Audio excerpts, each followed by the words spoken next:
Hello, my name is Pauline Corrie. I'm 77 years old. I was diagnosed with ovarian cancer in 2014 after 3 very trying months of, I'll use the word battling against GPs, 2 GPs, in fact, backwards and forwards for the 3 months. Very naive, had no idea of anything about ovarian cancer at the time. I was just getting more tired. I was getting bloated. Wasn't really wanting to eat very much. And then my husband said, "I think you're putting weight on." That was a bit alarming. So that's what really took me off to the GPs, because by that time I had also started to experience pain in my lower abdomen, more on the left side. But it was a case of 3 months of backwards and forwards, just being told that I had a blockage, which to a degree they were right, because I was constipated. But each time I went, I was worse. And I would just get a different type of laxative. And that's exactly just what happened for 3 months. No other form of examination or testing whatsoever. I think I've come out as a stronger, more confident person. And that's been shown in what I've done with target ovarian cancer. I wouldn't have stood on a station with a bucket asking people for money prior to this. I do it now because I know how much it's needed. My name is Marisa. I'm from Zaragoza, a city in Spain. I'm married to Eduardo, and I'm the mother of 2 children, Miguel and Ana Uyen. I've been bleeding a lot during the menstruation for as long as I can remember, but this summer was much more, was incredible.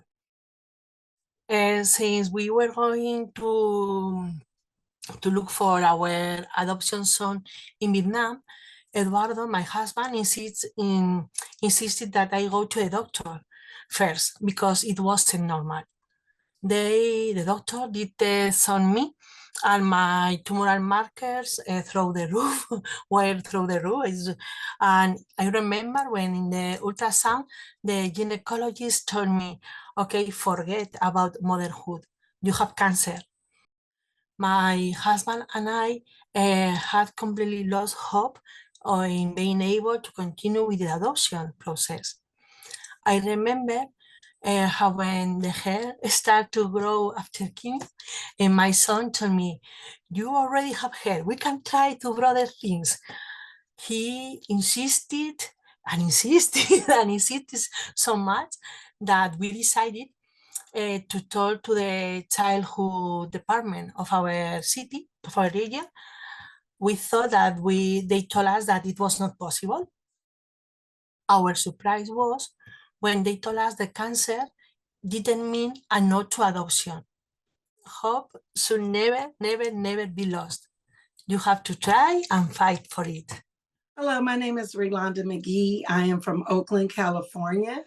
During my cancer journey, I just went into a perfect peace with God, and I made sure I eliminated anything negative in my life. I actually used sticky notes to put positive affirmations on my mirror in my bedroom, something that I could read in the morning, I could read in the afternoon, and in the evening to keep myself grounded. And the positive mindset, I think, helped with my healing, because it just allowed me to be more relaxed through my treatments. It allowed me to go through the journey in a perfect peace that I still strive for today. And I've had these notes on my mirror for 10 years. And I decided that it was time for the Post-it notes to come down, even though I read them every day still. What I did was I created this scrapbook. And so I'll start putting affirmation stickies in the book so that I could maintain, and I could always go grab the book and read it, because this is an important part of my life. My name is Nefertari Moore. and I am from Brooklyn, New York. I am the director of outreach for Black women at Share Cancer Support. And what we do there is we offer information to communities, the underserved communities, on the cancers that we serve, such as breast cancer, uterine, cervical, and ovarian cancer. I love the work that I do, and I just love advocating and helping other people, because this disease, ovarian cancer, has affected so many different people, in many different ways, in particular, women who look like me. So I just want, to inspire other people, to let people know, how, to advocate for them, so that they can, advocate for themselves and ask the right questions, that, is, very important for their care. My name is Starla, and I am from Saskatoon, Saskatchewan. My type of cancer is very rare. It is called granulosa cell tumor. The more we kind of looked into it, it didn't seem to be a disease for someone like my age. A lot of the cases that we were finding with ovarian cancer was of like older ladies, right, or older people that had it. And so being 23 with that type of a diagnosis, I remember going to treatment, and I just wanted so badly to see somebody my own age. I've known from pretty early on that there's no cure for my type of cancer. Like, I've known pretty early on that it's going to keep coming back. The periods in between reoccurrences is going to get smaller. I guess it's just my reality, like I don't have a choice. Like, I could sit and cry about it, but it's not going to change the outcome. Yes, I have this cancer. It's not going to go away, but it doesn't have to stop my life. I don't have to lay there and wait for it to come back until I don't wake up. I can still work a job that I love. I can still go on vacations with my friends. I can still go on road trips with my son. Like, it doesn't stop me from doing anything. My name is Stella. I am from Nairobi, Kenya. I am a teacher, and I'm married with 4 children, a boy and 3 girls. Cancer in my country is viewed like a death sentence. Most people, because people really die from cancer. There is a lot of stigma around cancer patients. People start looking at you like, you are dying the next few months. So sometimes people keep quiet and they do not announce what they are suffering from. I know finances are a big problem for many women, and most of them could be diagnosed when it's too late. Even after they have discovered the problem, because I see even with the rest of the people who get like breast cancer, most of them do not survive because they start treatment so late because of raising the funds. If there is any way I can also create awareness about this, then it's something that I would be willing to do, because I've never heard anybody talk about ovarian cancer. Hi, I am Nimki Gupta. I live in Luxembourg. I'm an Indian. Right now I'm in India, in a city called Bhopal. It's in the center of the country. I am an ovarian cancer patient, high-grade serous ovarian cancer, stage 3C. The stigma and the taboo around cancer in India comes from multiple things. One, like I said, it's a fairly new phenomenon in India. And in India, if you don't know about something, the best approach is to keep quiet about it, which means doctors don't talk about it, patients don't want to talk about it, and the family members don't understand it. And when things get really bad, they don't know where to go because there are no hospices or palliative care centers in India. It's coming up now. I wouldn't say that it's not happening. It's coming up now, but the level of awareness is really, really low. I think the only thing remaining is to encourage cancer patients to not be too scared. Being a little scared is absolutely fine. Obviously, it's the fear of death and the fear of unknown. But if you're too scared, then you won't move forward. And if you don't move forward, there is absolutely no way this can be fought. So if you feel scared, talk to other people who have gone through the same thing, talk to your doctors, talk to your family, whoever you like. If you don't want to talk to anyone, don't talk.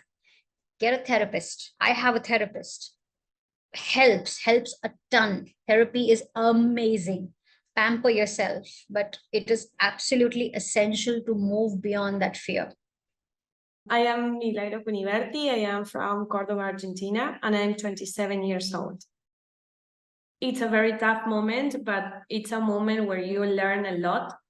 And it's yes, a moment where you experience so many contradictory emotions. You experience envy because you are sick, you are ill, and other people aren't. You experience very anger a lot, but at the same time you experience peace because you know you are being treated. You are thankful because you have chances of getting over that disease. So I look back now and I say I think that this was not the worst moment in my life. As soon as I was diagnosed, I said, yes, this is the worst moment ever. But now that I look back, I said, wow, thanks, cancer, for teaching me so much. Mi nombre es Laura, tengo en la actualidad 55 años, siempre hacer sus controles de salud femenina muy juiciosamente. Yo realmente fui o he sido muy juiciosa con los controles de mi salud como mujer, pero tal vez en ese momento me dilaté un poco algunos procedimientos que a veces pienso que si los hubiera atendido más rápidamente, no hubiese tenido que tener de pronto una cirugía tan grande, o de pronto no hubiese tenido unos síntomas tan severos como los que tuve los 3 meses o 4 meses anteriores a la cirugía. Entonces sí, es muy importante ser muy regular y cumplir los controles de salud femenina, estar alerta a los síntomas. Yo dejé de pronto por situaciones personales, no le presté la suficiente atención a los síntomas que eran muy fuertes, sobre todo el dolor, no posponer los exámenes, que fue algo que yo hice, pospuse un examen por 2 meses. Obviamente después del episodio y de la cirugía, mi visión cambió totalmente. My name is Jennifer Huntington. I was diagnosed with ovarian cancer in 2020, and I'm now 3 years post-treatment with no evidence of disease. What I would want policymakers to know is that ovarian cancer is not a well-known cancer. It's not a common cancer. Only 1 to 2% of people with ovaries develop ovarian cancer. Many people have never even heard of it. Other people have heard of it, but don't know anything about it. I was in that category. I didn't know anything about ovarian cancer before I was diagnosed. And as a result of that relative obscurity, it could be easy to overlook ovarian cancer, but I would encourage policymakers to think about funding for research. I guess I would say to policymakers, don't forget about ovarian cancer. I'm Sue. I come from not far out of London, actually, in England. I've been married for an awful long time. I've got 2 grown-up children, 3 grandchildren, and another grandchild on the way. The reason I wanted to be involved in this project and tell my story is because I want to bring awareness of ovarian cancer to the fore. Let women understand their bodies, don't feel awkward or embarrassed about following up any symptoms they've got, and basically just make awareness of ovarian cancer.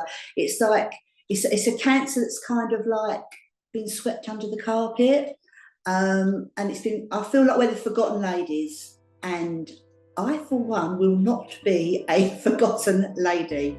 We've just got to keep beating that drum and let every woman out there know about ovarian cancer.